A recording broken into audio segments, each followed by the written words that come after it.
my handy.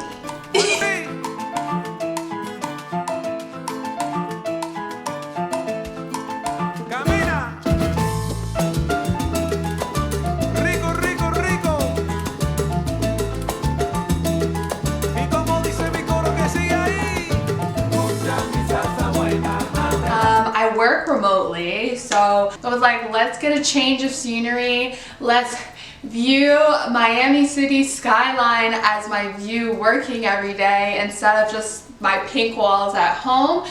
And so yeah, so I'm gonna break down everything, what my experience been like. Young, have no children, no responsibilities really. So this is a perfect time just to test out everywhere. So the first question is, why did I move to Miami?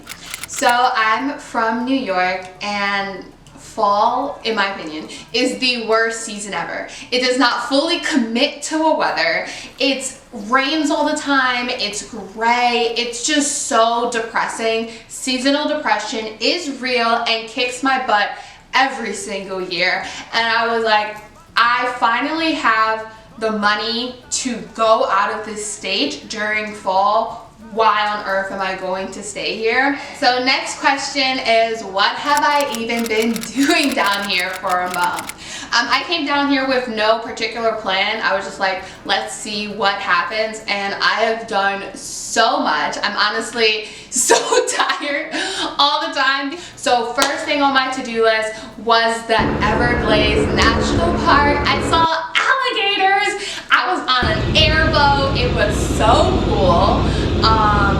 So cool, like seeing alligators. But right now they're actually pretty calm because it's getting like colder weather. And fun fact, they can't digest food when it's colder, so they have to just like mellow out so they're not using up all of their energy. And besides that, I went paddleboarding. I did yoga on paddleboard. I went kayaking with manatees. I didn't even know what a manatee was before coming to Florida. Right next to me, right underneath me. They're so close, but they're such calm creatures. It was absolutely amazing. Like, only something I can do here. I can't do that in New York. Manatees don't exist there.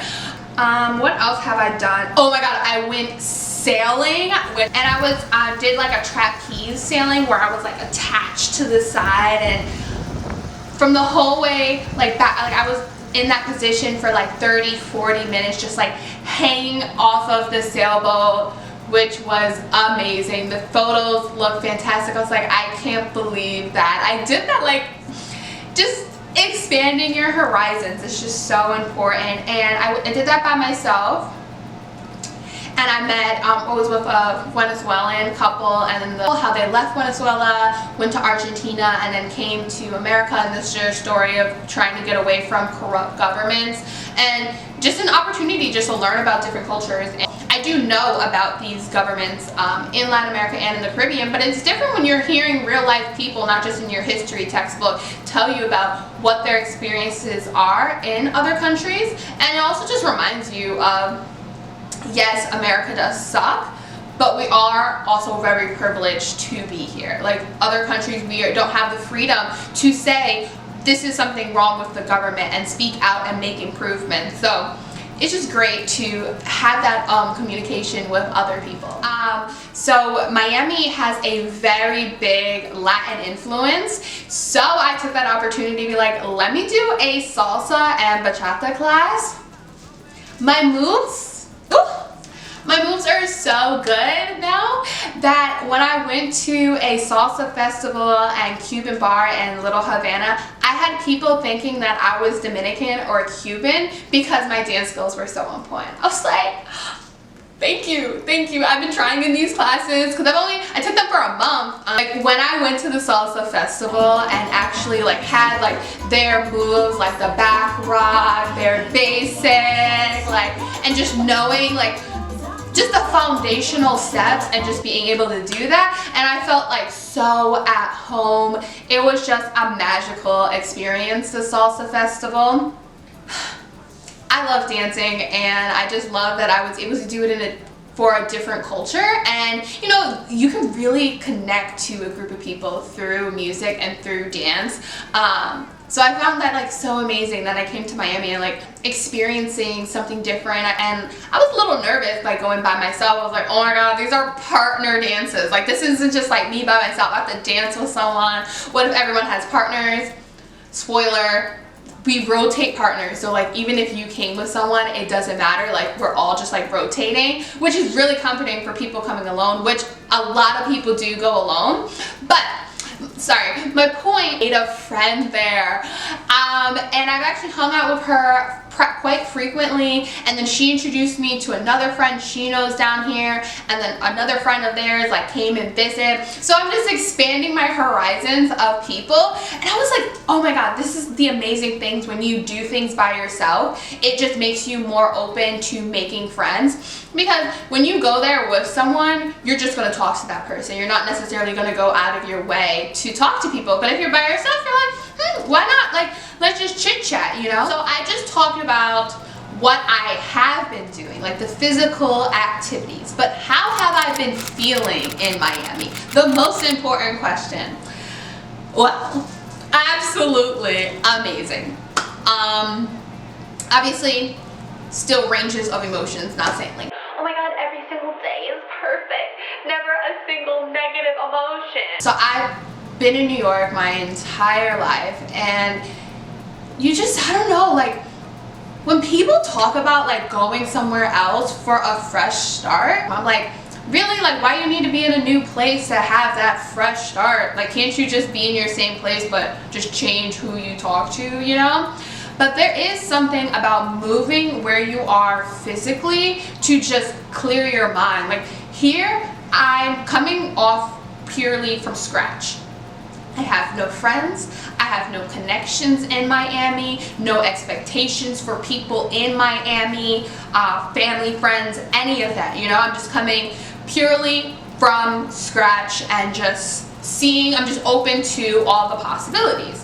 Whereas when you are in a place that you've grown up, you've been your entire life, there is definitely emotional triggers tied to specific locations where you've gone like, oh wow, like I used to be at this place with somebody, or like, oh, this is where we always hung out, or we did things, and you just remember a lot. Versus if I'm in a brand new city, none of these buildings mean anything to me. None of these places mean anything to me. So freeing, knowing that you know no one owes you nothing, like you are just free, your time is completely your own. Because at times, I will overextend myself for people, so then it's nice being in a place where it is impossible to overextend myself, because I know no one, so no one can ask me for anything. And having my own space too, it's just so much freedom just to think. And I am an overthinker, but all of my thinking here, I would say, for the most part, obviously, an overthinker doesn't stop overthinking, but overall, my thinking has been very productive. I've been really like looking inside of myself, doing that shadow work, doing that internal thought of like, how can I be a better person? But coming down here, I even went to church every single week, because I was like, well, I have endless time anyway. I have no one, like family to hang out with, friends or anything, so why not just like try out this church, reading my Bible, and just like trying to have that relationship with God, like independently of like a church or religion or everything. And so in like my journaling and shadow work, I've come to the conclusion for me is that the only thing, person, entity that I need is God. Now, do I still want connections with other humans around me? Of course, but I shouldn't need any other human, because humans will disappoint you, which is a lesson, which is why I needed to just be in my own space here, just like get away from life for a little bit.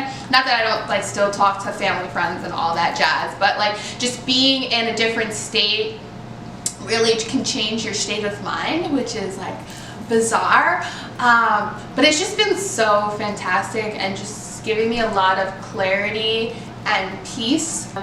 So hopefully once I go back, like I can hold on to this and take the tools and the knowledge and the epiphanies that I've had down here and put that to play. Like, it doesn't matter where you are, this is still true. I feel like I'm my best self down here.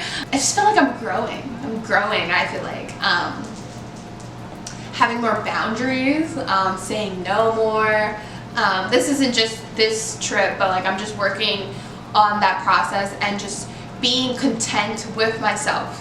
You know, you don't need anyone else, and because people are going to disappoint you, and just putting all of your stock into another human is just a waste of time and is setting yourself up for failure. So I'd rather put all that stock into God. That's the conclusion that I've come to here. So it's very refreshing to gain a new perspective. So next question is, would I permanently move to Miami? Yes, yes, yes. I love it here so much. I love the Latin and Caribbean culture that is so strong down here. The only thing that's stopping me from making this a permanent move is that I don't want to pay permanent rent. I don't want that type of responsibilities. I still have a lot of traveling that I want to do. But if my money was taken up in rent, then I wouldn't be able to travel as frequently and save as aggressively. So I will continue to live at home for a bit, but where will I go next? Because I definitely will move somewhere else for a month. So I hope that you take away from this that if you want to go on a solo trip, do it. If you want to move somewhere by yourself, do it. If you want to work remotely from somewhere else, do it. Do not limit yourself in this life. We only live once, YOLO. So do whatever you want. Do things that make you fearful, that gets you out of your comfort zone. That's how you grow, by stepping outside of your comfort zone.